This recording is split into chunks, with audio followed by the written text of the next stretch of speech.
Hi guys. Female cricket के ICC women's टी20 world cup qualifier के फैंटेसी 11 और मैच कवरेज में आपका स्वागत है।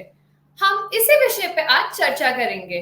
तो उसमें हमारे साथ दो गेस्ट हैं, अंकित और यजाद। ये दोनों ही बहुत बड़े क्रिकेट फैनेटिक्स हैं। So it would be an interesting discussion to go ahead with. अब मैं आपको थोड़ा आईसीसी वुमेन्स टी20 वर्ल्ड कप क्वालिफायर के बारे में बताना चाहूंगी। ये 25 अप्रैल को स्टार्ट हुआ था और 7 मई को कंक्लूड होगा। इसमें दो ग्रुप्स हैं, उसमें 10 टीम्स को डिवाइड किया गया है। ग्रुप ए में Sri Lanka, Uganda, the United States, Thailand and Scotland है। Group B UAE, Ireland, Netherlands, Vanuatu और जिम्बाब्वे को कंसिस्ट करता है। तो इन दोनों ग्रुप्स में से जो टॉप 2 टीम्स होंगी वो सेमीफाइनल्स खेलेंगे एंड देन सेमीफाइनल्स वाले team will proceed to finals and final के दोनों टीम अपकमिंग टी20 वर्ल्ड कप क्वालिफायर से क्वालिफाई करके अपकमिंग टी20 वर्ल्ड कप में क्वालिफाई करेंगे, जो कि बांग्लादेश में होने वाला है। So let's go ahead with the match 10th, which is group B का मैच है। ये आयरलैंड वर्सेस जिम्बाब्वे, जो कि 4:30 बजे अबू धाबी स्टेडियम के ज़ैद क्रिकेट स्टेडियम में खेला जाएगा। अब इन दोनों टीम्स की अगर हम थोड़ी बात करें कि जैसे आयरलैंड ने अभी अपना एक मैच खेला है यूएई के अगेंस्ट, जो 6 विकेट से उन्होंने ये विक्ट्री दर्ज करी है अपने नाम, और जिम्बाब्वे ने एक मैच जीता है और एक मैच हारा है, और जो जीता है वो भी उन्होंने यूएई के अगेंस्ट जीता है 8 विकेट से। सो दोनों टीम्स ने अपना यूएई के अगेंस्ट एक एक पॉइंट दर्ज किया है। तो यज़ाद, मैं आपसे जानना चाहूंगी कि ये कैसा मैच होने वाला है आयरलैंड और जिम्बाब्वे का, because they have defeated the same opponent. I think एक बहुत ही इवनली कंटेस्टेड मैच होगा अगर मैं कहूँ तो। जैसा कि हमने देखा कि आयरलैंड ने यूएई के अगेंस्ट वो जीत दर्ज की थी जिसमें वो 6 विकेट से जीते थे, और दूसरी ओर जिम्बाब्वे 8 विकेट से जीता था। But the important thing here to consider is कि before that victory against UAE, Zimbabwe अपना पहला ओपनिंग मैच जो था वो 1-2 के सामने हारा था। तो वो एक बहुत ही अच्छा कमबैक किया जिम्बाब्वे ने। मैं कहना चाहूंगा कि वो एक, जब आप अपना ओपनिंग मैच हारे जिसमें आप फेवरेट्स हो और इतनी बुरी तरह से हारे, तो वो एक आपका मोमेंटम या जो मोराल होता है वो ड्रॉप हो जाता है। And to come back from that, मैं यहाँ जिम्बाब्वे टीम के मेंटालिटी की बहुत दाद देना चाहूंगा। And considering that their next match is against Ireland, I think it's not going to be an easy task. I think Ireland are going to give them a very tough fight in this game. जी, it's going to be a very tough contest. So अब इनका थोड़ा head to head record देख लेते हैं। तो इन दोनों sides ने आपस में 6 बार मुकाबला किया है, जिसमें से आयरलैंड ने क्लीन फिनिश किया है। 6 विक्ट्रीज उन्होंने अपने नाम दर्ज करी है इस हेड टू हेड रिकॉर्ड में। एंड इवन इनका आयरलैंड का 10 मैचेस का जो रीसेंट फॉर्म रहा है वो फिनोमिनल रहा है, मतलब 9 विक्ट्रीज इन लास्ट 10 मैचेस। मतलब इस टीम के बारे में मैं यही कहूंगी कि काफी अच्छे फॉर्म में चल रही है। एंड लेट्स सी कि इस टूर्नामेंट में वो कितने अहेड तक जा सकते हैं, and I can kindly see them as a finalist, I mean. But अगर जिम्बाब्वे का हम रीसेंट फॉर्म देखें तो उन्होंने 7 विक्ट्रीज अपने नाम दर्ज की है, एक रीसेंट वो विक्ट्री से आ रहे हैं। सो एक हेड टू हेड दोनों विजेता के बीच होने वाला है। तो मैं अंकित से पूछूंगी कि आपका क्या कहना है कि इन दोनों में से ये 6-0 को वो 7-0 करते हैं या फिर 6-1 पे जिम्बाब्वे फिर अपना वो खाता खोलेंगे फर्स्ट विक्ट्री का। देखिए, मेरे हिसाब से ना, मुझे विनिंग स्ट्रिक्स हमने यूएस के साथ भी देखा था वैसे, कि वो भी थे, वो वैसे 7 मैच की विनिंग स्ट्रिक पे थे। एंड हेड टू हेड में भी 6 मैच का विनिंग स्ट्रिक बोल सकते हैं। तो ये 2 विनिंग स्ट्रिक्स साइमल्टेनियसली चल रहे हैं, तो फिर वो नहीं चाहेंगे कि वैसे एज अ टीम की कोई भी इनका ये जो स्ट्रीक है वो टूटे। तो वो चाहेंगे कि जो विनिंग स्ट्रिक चल रहा है उनका बरकरार रहे। लेकिन आसान भी नहीं होगा, बिकॉज सामने जिम्बाब्वे है और जिन्होंने वापसी करी है, बिकॉज पहला मैच हारा था 1-2 के साथ एंड उसके बाद वापसी करी यूएई को हरा के। और एक चीज और नजर में कि जो जीता वो शिखर पे जाएगा इस बार, क्योंकि आयरलैंड ने एक ही मैच खेला, उन्होंने जीता है। तो और अगर जिम्बाब्वे जीता है तो ऑब्वियसली उनका भी दूसरा विन हो जाएगा। तो बहुत अच्छा मौका है मेरे हिसाब से, बिकॉज एक ही टीम जाने वाली है। तो और ये ऐसे जब 5-6 टीम्स का एक ग्रुप होता है ना, तो होता है कि you and up having the same points, but net and net वो एक बड़ा डिफरेंस बन जाता है। हमने पिछले स्ट्रीम में भी बात करी थी, तो उस लिहाज से नेट रन रेट पे आई थिंक हर टीम की नजर रहेगी, और जो नीचे वाली टीम से उनकी ज्यादा नजर रहेगी, बिकॉज आयरलैंड ने एक मैच ही खेला और उन्होंने मैच हारा नहीं, जो जिम्बाब्वे ने एक मैच हारा है। तो उस लिहाज से वैसे तो मैच एडवांटेज आयरलैंड के पास रहेगा, लेकिन Zimbabwe I think they also have a good chance to just ये विनिंग स्ट्रिक्स को तोड़ना भी एक बड़ा अच्छा कार्य होता है, तो ये एक मौका उनके पास भी है कि they can come out and stand as a winning team. Yeah, definitely they would love to break that winning streak और अपने लिए वो पॉइंट भी दर्ज करना चाहेंगे। तो काफी इंटरेस्टिंग मैच होगा। तो अब उसके की प्लेयर्स को हम थोड़ा डिस्कस करते हैं। तो फर्स्ट वी हैव लॉरा डेनली, जो 2023 से उनका बहुत अच्छा रिकॉर्ड रहा है। 18 मैचेस में 22 विकेट उन्होंने लिए हैं। ये आयरलैंड की कप्तान भी हैं, तो इन पे डबल रिस्पॉन्सिबिलिटी बनती है एज अ प्लेयर। और मैं यजद से पूछना चाहूंगी कि उनका इनके इस की रोल पे जो इनका डुअल रोल है as a player for her side and skipper for her side, so कौन सा मतलब वो कैसे उस चीज को उस पे खरी उतरती हैं? बिल्कुल, आपने एक बहुत इम्पोर्टेंट पॉइंट पे टच किया यहाँ पर कि वो कप्तान भी है साइड की। तो आपने केवल डुअल रोल के बारे में बात की, मैं यहाँ पर ट्रिपल रोल के बारे में बात करूँगा। जैसा कि आपने बोला वो काफ़ी काबिल गेंदबाज भी है, जैसा कि हमने देखा है, बट इस टूर्नामेंट में अभी तक उन्होंने गेंदबाजी नहीं की है। कैप्टेंसी भी करती है, बल्लेबाज भी, काफ़ी रिस्पॉन्सिबल बल्लेबाज है, she leads from the front. हालाँकि अभी तक हमें वो देखने नहीं मिला है her virtue of the game.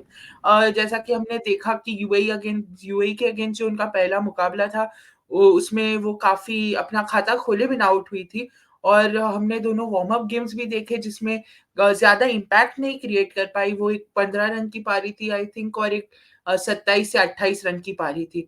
तो आई थिंक वो एक बड़ी पारी उनसे एक्सपेक्टेड रहेगी कि she guides her team to the victory. But यहाँ पर आयरलैंड के लिए एक बड़ा पॉजिटिव है कि despite there captain not clicking, वो लोग ने वो एक काफी अच्छी जीत हासिल की यूएई के अगेंस्ट। और I think as and when she does come back into form, उनका कंट्रीब्यूशन के साथ आयरलैंड और ज्यादा डोमिनेट करेंगी मुकाबलों को, ऐसा मुझे लगता है।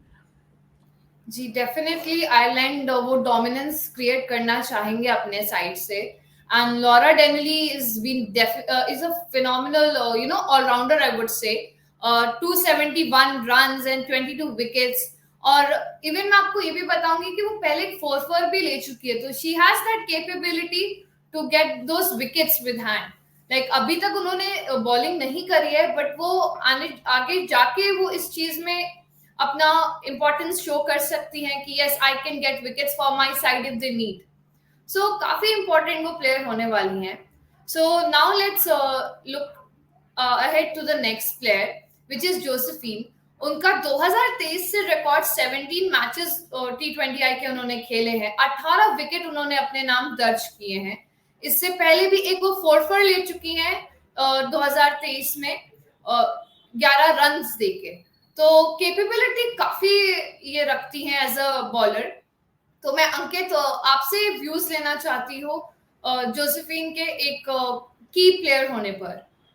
जी हाँ, डेफिनेटली पिछले मैच में इन्होंने 4-4 दिया था इन्होंने अपना, एंड उस लिहाज से कॉन्फिडेंस मिला होगा। और उर्फ कप्तान भी है, टीम की अच्छी गेंदबाजी करती है, पेसर है। एंड अगर हम देखें ना तो बॉलर जब 4-4 5-4 लेते हैं ना तो लोगों को कम अट्रैक्टिव लगता है, लेकिन it is as good as a batter scoring a century, हमें देखना पड़ता है। बट क्योंकि लोग उतनी बातचीत करते नहीं है बॉलर्स की, बट बॉलर्स कभी कभी अपना, और वो कहावत ही है ना कि बैटर्स आपको मैचेस जिताते हैं लेकिन बॉलर्स आपको टूर्नामेंट्स। तो टूर्नामेंट अगर जीतना है, अगर अपनी टीम को क्वालिफाई करवाना है, तो ये कारनामे मुझे लग रहा है इनको रिपीटिवली करने पड़ेंगे। और आने वाले मैचेस में आयरलैंड के सामने, आयरलैंड के बैटर्स खेलते अच्छा वैसे पेसर्स को, तो इनके लिए भी एक चैलेंज है। और आई थिंक मेरे हिसाब से कोई भी बॉलर, कोई भी batter, they love challenges, because उनको पता है वहां पे ही अपने प्रदर्शन का दर्जा जो है वो ऊपर करने का एक मौका मिलता है। तो वो चाहेंगे कि अच्छा फॉर्म मिला है, एंड 4-4 अभी लिया, तो फिर मैं देखना चाहूंगा कि यही मोमेंटम बरकरार रखना पड़ेगा उनको, क्योंकि वो जीत की जो ताला है, अगर किसी को वो ओपन करना है, तो ये ऐसे गेंदबाज रहेंगे मेरे हिसाब से जिम्बाब्वे के, जो ये जिम्बाब्वे को आने वाले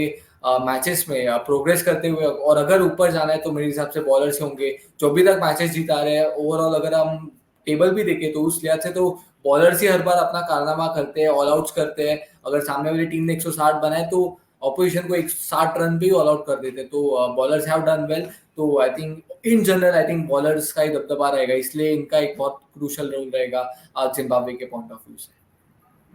जी, काफी इम्पोर्टेंस है इनकी। एंड बॉलर्स ने काफी अगर इस टूर्नामेंट के हम सारे मैचेस को एनालाइज करें अगर, तो बॉलर्स का काफी की रोल रहा है, मेजर रोल मैं कहूंगी, क्योंकि जैसे उन्होंने ऑल आउट किया है तो it's not a batters game, you know, like उनको भी डिफिकल्टी फेस हो रही है क्योंकि बॉलर्स ने उस तरीके की बेहतरीन गेंदबाजी करी है।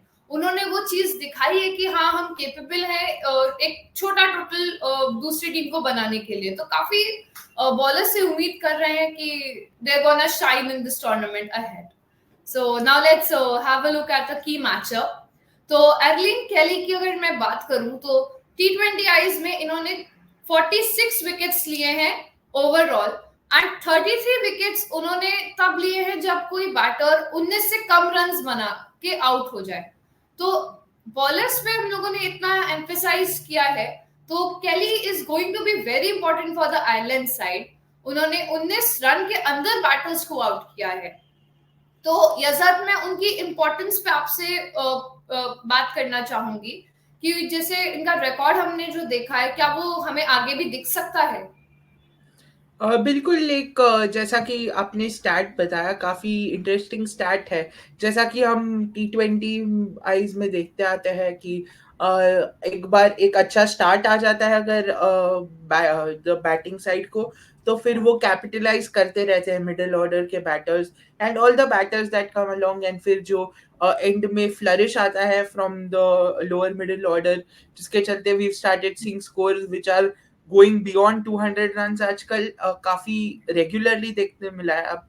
और आई थिंक यहाँ पे ये बहुत इंटरेस्टिंग स्टैट इसलिए है क्योंकि हम बात करते आ रहे हैं कि अगर अगर आपको बंचेस में विकेट मिले कि 2-3 विकेट साथ में गिर गए अपोजिशन के, तो भले ही कितना अच्छा स्टार्ट हो, कितना ही अच्छा मोमेंटम बना हो आपके अपोजिशन का, आप वो स्कोर को थोड़े हद तक कर्टेल कर सकते हैं, जहाँ के it makes a difference between a 200 run total and a 180 run total. हालांकि हमने यहाँ हर मैचेस में एक थोड़ा लो स्कोरिंग टोटल देखा है, तो आई थिंक वो जहाँ पे where runs are so hard to come by, वहाँ पे उनका ये स्टैट बहुत ज्यादा काम आएगा, क्योंकि 130 140 भी एक काफी अच्छा स्कोर रहा है इन पिचेस पर। तो वहां पर अगर आप अपने अपोजिशन को 110 120 के टोटल में ऑल आउट करो, तो आप अपने ही बैटर्स के लिए काम आसान कर रहे हो। तो यहाँ पे आई थिंक ये काफी इंटरेस्टिंग रहेगा उनका कंट्रीब्यूशन देखने की।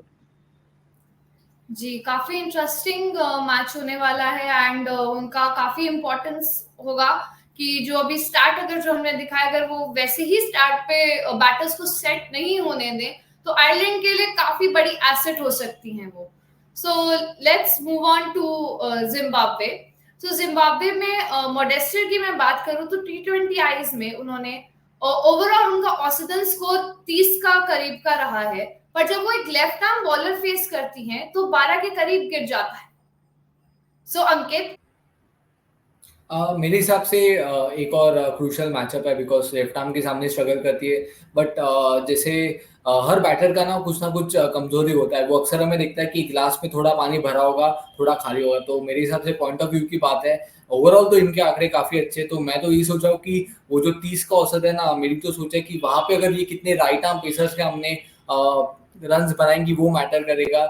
और आई थिंक इवन अगर उन्होंने 60-70 रन बनाए और उसके बाद लेफ्ट आर्म के सामने आउट होती है तो कोई प्रॉब्लम नहीं है। तो बट उसी लिहाज से अगर वो 10-15 रन के इर्द गिर्द अगर वो जल्दी आउट हो जाती है तो फिर वो बहुत मैटर होता है, फिर आपकी वीकनेस ज्यादा स्पॉट में होती है। तो मेरे हिसाब से वही रहेगा कि एंड आयरलैंड की भी टीम में बहुत सारे लेफ्ट आर्मर्स नहीं है, मोस्टली तो right arm spinners, medium fast bowler दिखेंगे। तो मैं तो वही सोच रहा हूँ कि पॉजिटिव फैक्ट इनके जो आंकड़े कमाल के 30 का ओवरऑल एक बहुत ही अच्छा औसत में कहूंगा T20 क्रिकेट में, बिकॉज आसान नहीं होता। उस लिहाज से अगर ये राइट आर्मर्स के सामने ज्यादा रन बनाती है, मेरे हिसाब से वही उनका फोकस होना चाहिए।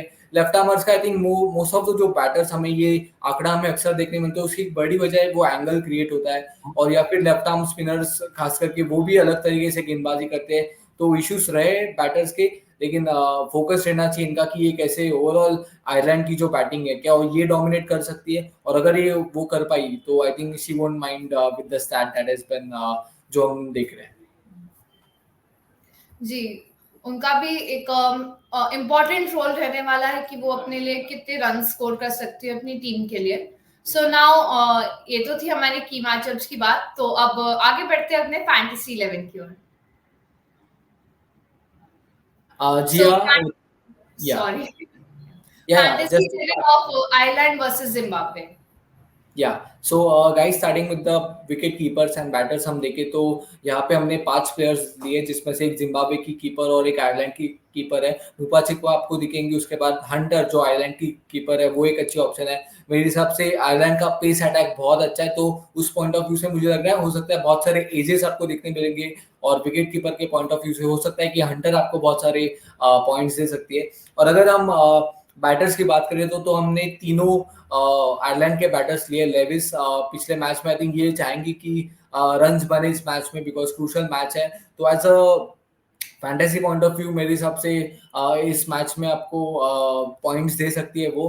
और अगर हम बाकी 2 प्लेयर्स देखें तो यहाँ पे ओरला ओरला को हमने लिया है, जो एक और अच्छी बैटर है मिडिल ऑर्डर में, लगभग टॉप 2 मिडिल ऑर्डर ऐसा उनका, जहाँ पे टॉप 4 टॉप 5 में बैटिंग करती है। तो खास करके बैटिंग फर्स्ट है, तो जिम्बाब्वे को उतना खास बॉलिंग अटैक नहीं है, तो उस लिहाज से ये भी आपको अच्छी पॉइंट्स दे सकती है। उसके अलावा रिचर्डसन, जिन्होंने हमने अगर हम देखें तो लास्ट फैंटेसी जो आयरलैंड का मैच होता है उसमें भी हमने लिया था इनको, और उन्होंने बहुत सारे पॉइंट्स लिए थे। तो ये जो फॉर्म चाहेंगे कि वो बरकरार हो जाए, तो इसलिए एक टेम्पटिंग, और हमने रखा भी है इस मैच के लिए वाइस कैप्टन। तो ये हमारे विकेट कीपर्स और बैटर्स के हमारे चॉइसेस है।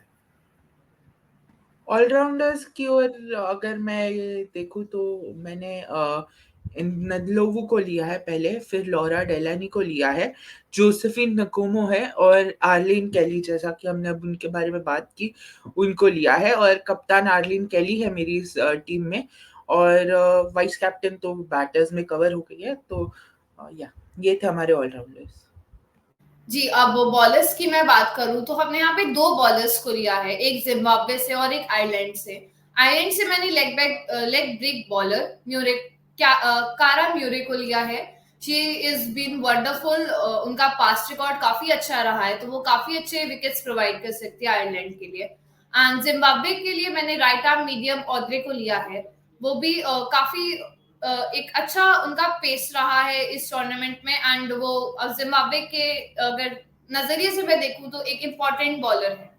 सो गाइस, ये तो थी हमारी fantasy 11, and now let's move on to predictions. Zimbabwe versus Ireland, हमने देखा है कि हेड टू हेड में Ireland has been phenomenally well, मैं कहूंगी उस चीज पे। सो यज़द, आपके क्या व्यूज रहेंगे? I think the head-to-head record shows us a true picture of the actual ये between the two teams, the difference between the two teams. हालांकि काफी evenly matched sides है, but वो crunch situations में I think Ireland has always done better than Zimbabwe, and even in this tournament I think Irish form has been better than the Zimbabwe team's form, and I think और वही I think देखने मिलेगा कि Ireland एक और बार मुकाबला जीतेंगी, और वो हेड टू हेड रिकॉर्ड को 7-0 करेगी और टॉप ऑफ द टेबल पे जाएगी।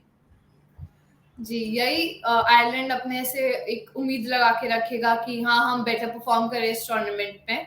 सो Ankit, will you agree on this point, या फिर आपको लगता है कि जिम्बाब्वे इस चीज से अपना रिकॉर्ड चेंज करके वो अपनी फर्स्ट विक्ट्री अगेंस्ट आयरलैंड दर्ज कर सकता है? देखिए, हमने यूएस वाले मैच में भी देखा था कि उनका भी विनिंग स्ट्रीक वैसे चल रहा था, लेकिन वो भी तो टूटा था। तो क्यों ना इस बार फिर से हमें वो देखने मिलेगा, बिकॉज वक्त बदलता है, बदलने वाले लोग चाहिए आपको। और इस बार हमें देखने मिल सकता है कि जो 6-0 चल रहा है in terms of head to head, and 7-0 चल रहा है in terms of Ireland's winning streak, ये टूटने मिल सकता है हमें। बिकॉज जिम्बाब्वे भी उतनी ही अच्छी टीम है जितनी आयरलैंड है, लेकिन उस दिन कौन अच्छा खेलता है, किनका बल्ला चलता है, किनकी गेंद से विकेट मिलती है, वो ज्यादा मैटर करता है। फिर आपको लाइक एज अ ऑपोजिशन आप ये नहीं सोचते कि इनका विनिंग स्ट्रिक चल रहा है तो हम हार सकते हैं, तो उस लिहाज से तो डेफिनेटली नहीं खेलते हो, आप उस मोमेंट के लिए खेलते हो और आप प्रेजेंट में खेलते हो, तो प्रेजेंट में खेलना है, प्रेजेंट में इट इज ऑलवेज 0-0, सो वो रिजल्ट के बाद आपको पता चलता है कि कौन जीतता है, तो उस लिहाज से मैं बैक कर रहा हूँ जिम्बाब्वे को कि कुछ ना कुछ करिश्मा ये कर सकती है, और ये भी चीज याद हमें रखनी चाहिए जो मैंने स्ट्रीम के शुरुआत में कहा था कि जो जीता वो शिखर पे जाएगा, तो बहुत अच्छा मौका है टॉप ऑफ द टेबल जाने का दोनों टीम्स के लिए, लेकिन I am going with Zimbabwe. जी डेफिनेटली एक क्लोज कॉन्टेस्ट होने वाला है, दोनों ही अभी एक एक मैच जीत के आ रहे हैं, तो काफी ज्यादा इम्पोर्टेंट है ये नेक्स्ट विक्ट्री दोनों को रजिस्टर करनी। तो मैं अपने व्यूअर्स से भी रिक्वेस्ट करूंगी कि प्लीज आप कमेंट करिए, आप बताइए आपको क्या लगता है कि जिम्बाब्वे या आयरलैंड 6-0 से वो 7-0 होने वाला है या फिर 6-1 Zimbabwe will take this victory home. So guys, thanks for watching, and just I want to know